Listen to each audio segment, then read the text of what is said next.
Gente, vamos nós de novo aos exercícios. Dessa vez eu prometo que serão pelo menos alguns exercícios mais curtinhos, tá? Então vamos aos nossos exercícios, né? Ainda tratando de contribuições de empresa ou de segurados. Vamos lá. Contribui sobre a receita bruta da comercialização da produção rural. As agroindústrias de carcinicultura. Agroindústrias de carcinicultura pertencem ao G5. Quem pertence ao G5 não tem nada de contribuição sobre a receita. Fica contribuindo com 20%, mais o SAT sobre a remuneração, tá? Então, não há que se falar em agroindústria de carcinicultura contribuindo sobre a receita bruta da comercialização da produção rural, tá? A usina de cana-de-açúcar contribui sobre a receita bruta da comercialização da produção rural? Sim. A usina de cana-de-açúcar, ela contribui, tá, com 2,5% sobre a receita bruta, só que aqui eu diria que é mais do que a receita bruta da comercialização da produção rural. Teria que ser a receita bruta da comercialização da produção rural, própria ou adquirida de terceiros, industrializada ou não. Mas fato é que se ela comercializar a produção rural, a usina de cana-de-açúcar contribui sim sobre a venda da produção, né, rural mesmo in natura ou industrializada, qualquer caso ela contribui. As agroindústrias de piscicultura contribuem sobre a receita bruta da comercialização? Não. Elas também são do G5 e G5 contribui com 20% sobre a remuneração de empregados e avulsos, nada de 2,5% sobre a receita da comercialização, ok? Agroindústria de avicultura, de novo, a agroindústria da avicultura são do G5. As agroindústrias que fabricam pasta celulósica a partir de madeira reflorestada, G5, ok? Todas contribuindo, portanto, sobre a remuneração. A única aqui que teria, né, uma situação de contribuir sobre a receita seria o grupo das usinas de cana-de-açúcar, tá? Então, só lembrando, G5, carcinicultura, piscicultura, avicultura, suinocultura, processamento químico de madeira florestada ou reflorestada, inclusive fabricação de pasta celulósica. Essas agroindústrias do G5 contribuem sobre a remuneração de empregados e avulsos, não tendo a previsão de contribuir sobre a receita bruta da comercialização da produção rural, tá? Deixa eu só espiar a questão seguinte, tá? Então, deixa eu só voltar aqui. Porque senão eu fico, né, dando as dicas antes da outra questão e respondo para vocês, como eu fiz agora, né, que eu já tinha explicado isso antes.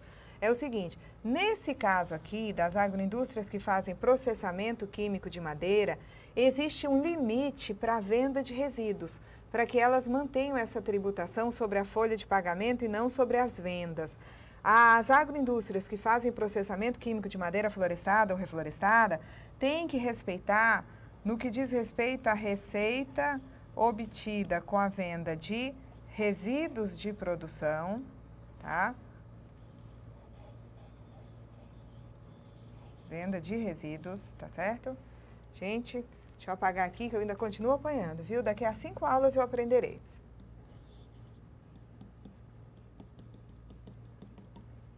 Ah, deixa eu voltar aqui para minha caneta verde, tá? Então, veja só. Eu tenho aqui receita.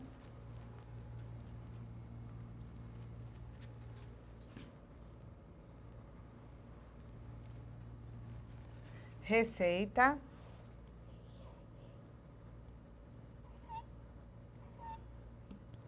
da venda de resíduos da produção. Gente, eu não vou nem me arriscar a botar um acento. Fica resíduo sem acento.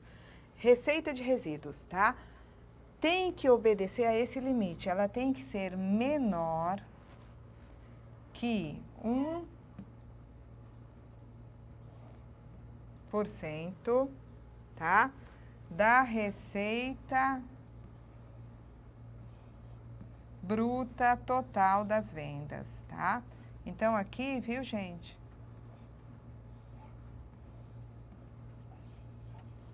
Receita bruta total das vendas feitas pela agroindústria. Então, aqui é para desincentivar, tá, a venda de resíduos da produção. Se a agroindústria que processa, né, quimicamente madeira quer permanecer aí nesse grupo do G5, contribuindo com 20% sobre a remuneração dos empregados e avulsos, ela não deve ultrapassar o limite da venda, né, na venda de resíduos. A receita obtida com a venda de resíduos tem que ser menor do que 1% da receita bruta total das suas vendas, ok? Então, aqui temos as usinas de cana-de-açúcar apenas contribuindo sobre a receita. Vamos lá. Próxima. As empresas contribuem para a Seguridade Social, exceto sobre a folha de salário. Empresa contribui sobre folha de salário? Sim. A empresa aqui, sim, contribui sobre folha de salários.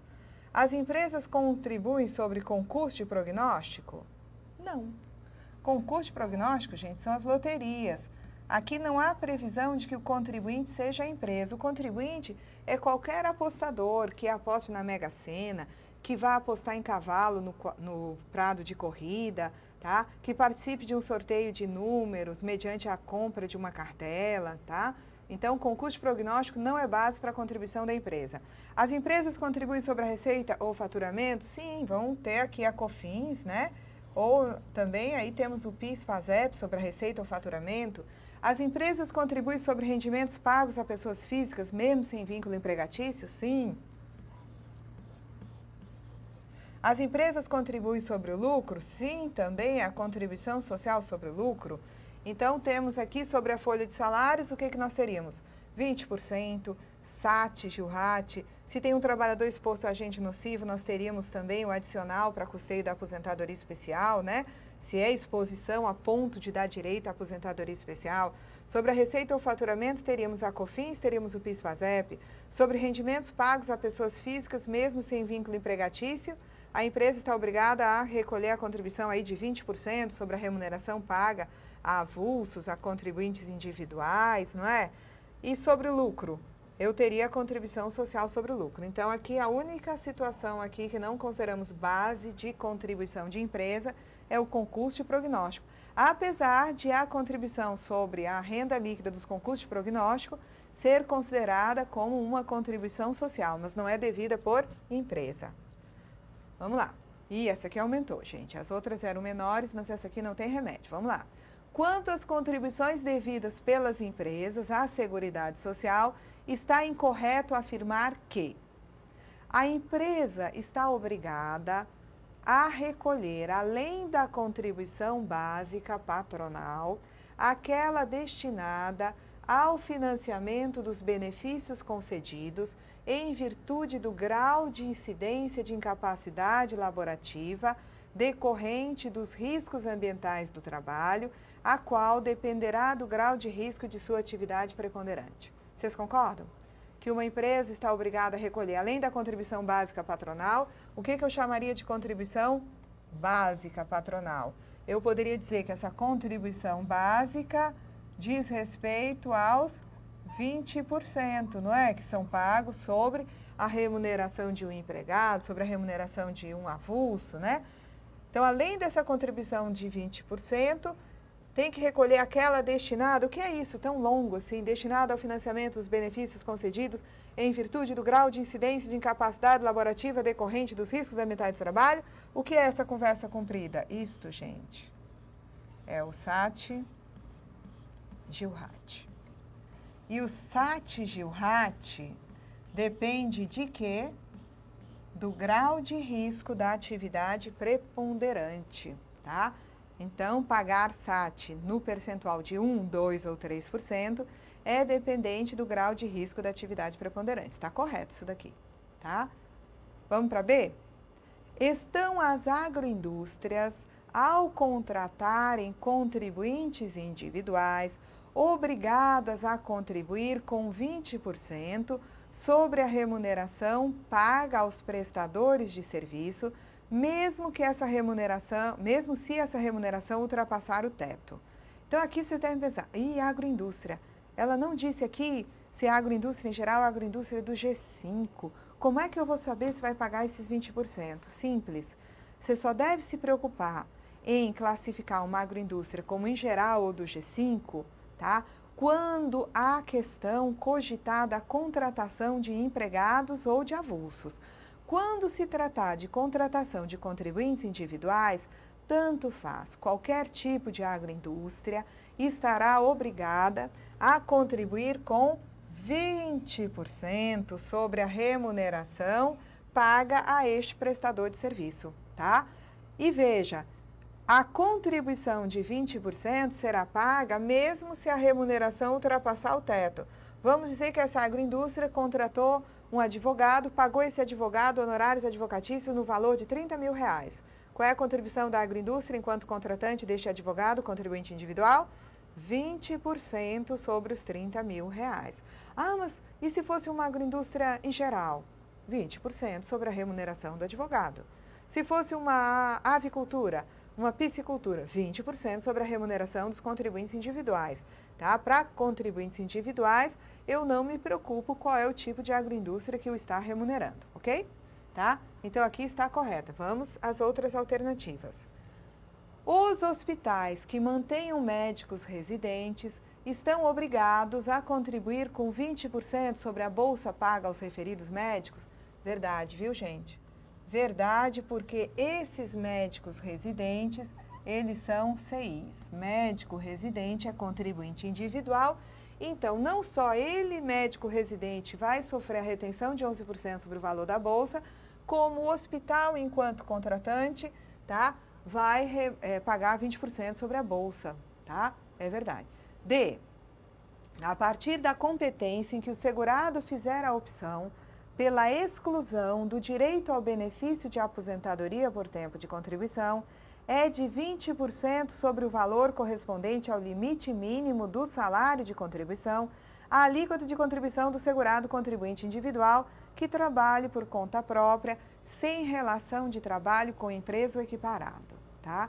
Então, aqui ele está cogitando, tá, da exclusão do direito ao benefício da aposentadoria por tempo de contribuição. Quando fala em exclusão do direito à aposentadoria por tempo de contribuição, estamos falando da inclusão previdenciária ou plano simplificado de previdência social, onde o indivíduo contribuirá sobre um salário mínimo mensal, tá? Mas a minha pergunta é, a contribuição é 20%? Não, gente. A contribuição é 11%, ok? Não é 20%, é 11%. O restante está correto, isso pode ser feito para quem trabalha por conta própria, sem relação de trabalho com empresa ou equiparado, certo? Mas temos um erro aí na alíquota. Esse erro é tão grosseiro que a gente não tem nem, né, assim, qualquer medo de marcar logo essa alternativa D. Vamos para E. Caso se trate de entidade beneficente de assistência social, está desobrigada de recolher contribuições a cargo das empresas em geral, incidentes sobre a remuneração paga a empregados e a contribuinte individual que lhe prestam serviços. Opa! Essa questão já foi até objeto de recurso. Temos um probleminha aqui.